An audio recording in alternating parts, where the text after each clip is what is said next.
Using this code function, which exchange characters into numbers, we can use an encryption tool.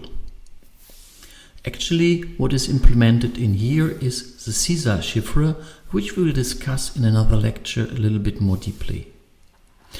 Let's start with our initial text. We have this text, Excel is cool. This one is first extracted into its characters. This we have done using this function MID already with the ISBN numbers. So you should know how to do it. So we now have one character, and we can use a code function to replace the character by its number in the ASCII table. And then we simply move in the alphabet a little bit. So here you see we move by 4 steps. So a big E becomes an I. The X is a little bit more tricky because it leaves the alphabet. C is becoming a G, E again an I, L becomes a P, etc. So our new word will be what you see in here. That's our hidden text, our secret text. In there are not only characters but special signs like this pipe or the dollar.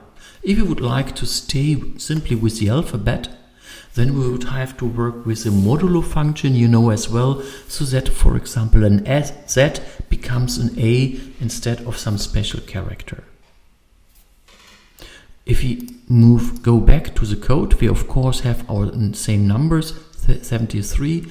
If we now shift back, left the same number of characters, so the 4, if we go back -4, we have our 69 back, and this one we can use a character function and do this Excel is cool thing out of it. And Excel is cool, we can simply use text join to get all these different characters into one text again.